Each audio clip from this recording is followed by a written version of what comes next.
Okay, alright. Welcome back to my YouTube channel. I'm Mandy's Vlog. Nako, heto, mga kaibigan. Sino ang tumataya dito sa luto? Sino na ang nanalo dito sa luto?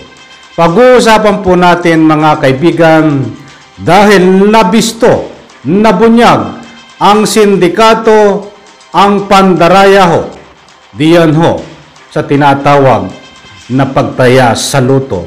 Dito ho sa mga nanalo, mga kaibigan, naku po, matindi. Matinding kalukuhan, matinding kutsabahan, matinding mikos-mikos kung tawagin, mga kaibigan. Naku po, nanalo ng 690 million sa luto, hindi legit na nanalo. Kailangan mag-invest muna siya ng halagang 30 million at nang sa ganon, makubra niya ang 690 million na jackpot. At sino itong taong ito? Ito ay trupa kakilala nitong mismong general manager ng PCSO. Naku po, lahat ng iyan, mga kaibigan, laman ng video na yan ng ating tatalakayin. Kung bago pa lang po kayo sa aking maliit pa na YouTube channel, inaanyayahan ko po kayo, please subscribe, sabay-sabay po nating i-like ang video na ito kung nagustuhan nyo po. Ako'y muling nakikiusap, mga kaibigan, kung pwede lang, patapusin po nating panoorin ang kabuuan ng vlog na ito. At nang sa ganon, lubos po nating maunawaan. Eto na! Samahan niyo po akong tuklasin, alamin. Sino itong taong ito? Mga kaibigan, ito nga ba ay totoong tao? Samahan niyo po akong panoorin.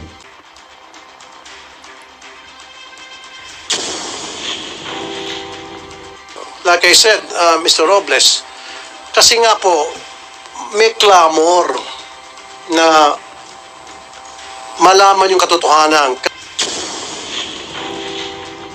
Kasi marami sa mga mananay nagsasabi, yung nanalo ng 690 million, hindi raw yung legit na mananaya,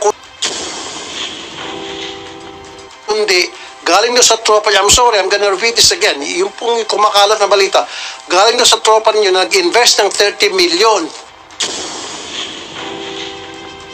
para makuha nga itong 690 million. Para maalis na po yung haka-haka na yan, gusto po namin makita kung talagang totoong tao yon. And then, etong picture na ito, very controversial ito ngayon sa social media. Edited daw ito. Yes, Your Honor. Edited. Bakit kailangan i-edit? So, ibig sabihin, so inamin nyo, inedit to, pinalitan yung clothing. Opo.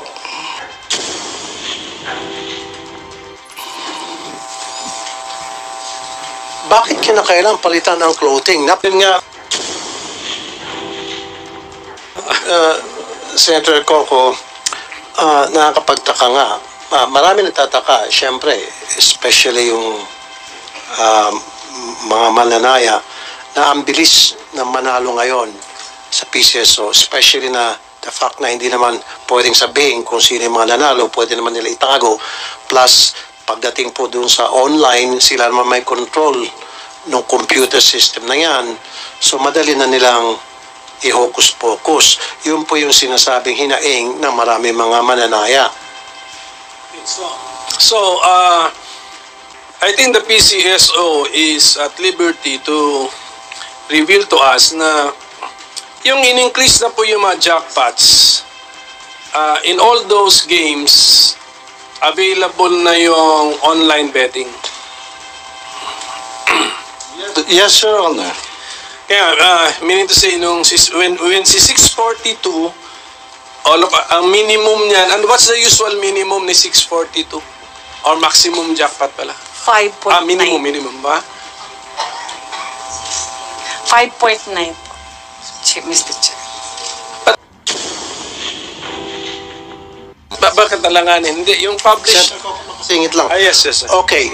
Yung sabi niyo this December, tinamaan yung 642, 649, 645, 655. Are these all from Iloto? Hindi po, last night lang po yung Iloto. Ilan po yung tumama sa Iloto out of this 1, 2, Isa lang po, yung kagabi lang po.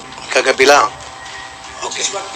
What game yun? Yung kagabi? 6:55. 6:55. 600 million kasi yun, Senator Coco. Quick na lang, Senator Coco. Okay. Itong picture na ito, very controversial ito ngayon sa social media.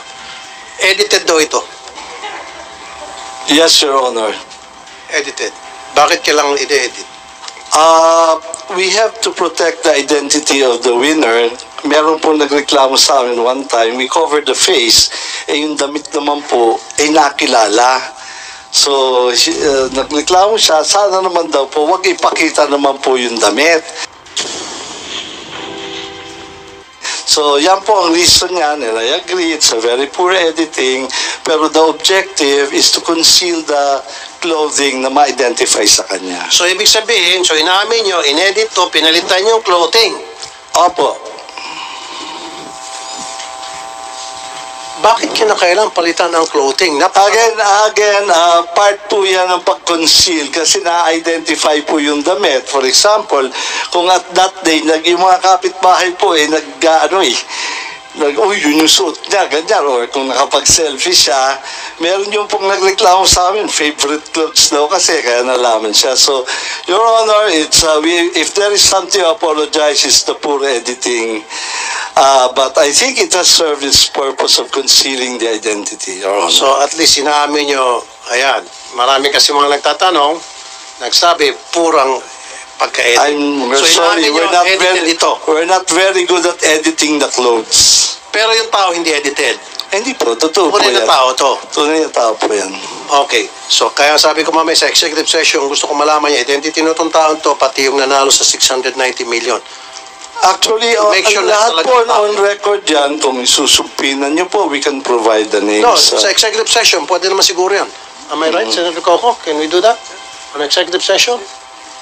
Yes, Mr. Chairman, let's make it a strictly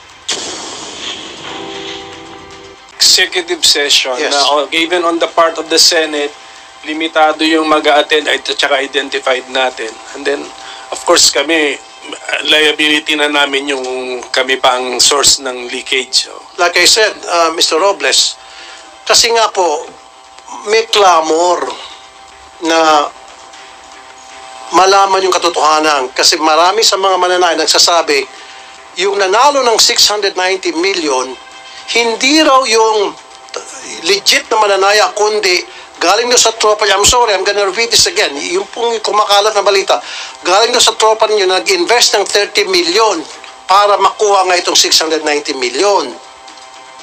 Para maalis na po yung haka-haka na yan, gusto po namin makita kung talagang totoong tao yon. And then gagawa nga ako ng cross-checking. Sinabi ko na kanina, I'm gonna use the NBI, the ICT, if I have to hire a private detective, para magkaroon ng cross-checking kung yun ba related sa inyo. Hindi. Pag lumitaw na hindi, sabihin ko rito na hindi related talagang legit winner yan.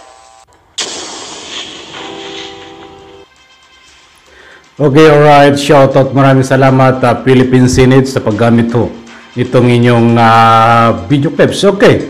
Maliwanag po mga kaibigan, nandiyan. Ginisa ni Idol Rapitol, pagalang-galang senador. At siyempre nandyan din si Senador Coco Pimentel na nakabot po sa Senado. Ito inimbestigahan at siyempre sangkot dito ang General Manager ng PCSO. Talagang matindi, di ba? General Manager ay dapat magbiti ko na dyan sa pisto mo. Dahil ikaw ay sangkot di umano sa katiwalaan dyan. Ito ay matagal na, mga kaibigan, na bulong-bulungan. Matagal na ika nga po'y pinag-uusapan na nagkakaroon nga po ng mikos-mikos, bugos-bugos, hindi legit ang nananalo. That's why sa punto pong ito ay nagkaroon po ng way para maimbestigahan ito po sa pagkauungkat. Na, kung makikita nyo po, larawan na edited. Pwede po nating paniwalaan at dahil napakamalapit na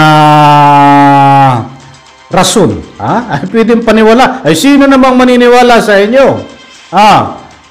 Ito nga general manager na sabi, kaya daw inedit yung larawan na yon. Ay para sa ika nga po, ay ikubli ang tunay na anyo para naman sa kaligtasan dahil pera nga ang pinag-uusapan. Ay lumang tugtugin na yan. Pwedeng maniwala dahil yun nga ang pinakamalapit na sagot. Dahil related din po diyan sa ika nga po ay kailangang itago. Di ba? Malapit na sagot eh. Ba't yan ay lumang tugtugin na kung susuriin? Kayo ho ay palusot.com. Kayong mga nandiyan sa PCSO. Lalong-lalo na itong general manager na ito. Ano pang ginagawa mo dyan? Ay dapat marami nga nagsasabi, dapat nagbibitiw ka na sa pwesto. Matindi ito. Kita mo? Kung totoo man ito, kailangan dito po ng malawakan, malalim na investigasyon. Mag-i-invest ng 30 million dito sa 690 na nanalo po para lang makuha. Ibig sabihin, ang gusto po nating ipahiwatig dito, nagkakaroon po ng sabuatan dahil control po nila ang machine diyan sa loto. Alam nila po ang tatama. Lumalabas po dito na ika nga po itong nanalo ng 690 million ay trupa nitong general manager ng PCSO. Aba pare, magkano balato ko? Pare, ganyan lang lumalabas, di ba, trupa? Biktima ho dito ang taong bayan na ika nga po tumatanggilik dito ho sa tinatawag na loto na ito. I'm very sorry. Kahit po ako isang mahirap, hindi po ako tumataya sa loto. Bagamat mo, ito po ay magandang layunin. Nitong loto na ito, makakatulong po tayo sa charity. But, sa tama ho at tema ng panunungkulan po nitong mga nanunungkulan ngayon, ay nakakatabad na pong tumayak. Sila po mismo, ay nga po, ay nagkakaroon na sindikato dyan, mismo ang ating pera na tinataya sa loto, nila, hindi po ako, tinataya nyo po sa loto, ay pinag-i-interesan nila. Pag inabot po ng milyon-milyones, biktima po kayo, mga kaibigan. Instead, na mapupunta po sa charity, yung iba, ay ninanakaw na po ng harap-harapan. Mga kaibigan, hindi po tayo nagpapakalat ng fake news. Yan po ay pawang related diyan po sa pinakita ko po na video na pinanood po natin. Abangan po natin, dahil hindi po ay kahit sino po dito ay binubula tayo nito, general manager ng PCSO na sabi nga, para hindi maano ang identity. Kalukuhan mo, lumang tugtugin na yan. Kahit ako ay bata pa, na ika nga po sa mundo. Ay sa bagay, 69 years old na ako. Ay, alam ko po kung binubula mo kami, tsaka hindi. General manager.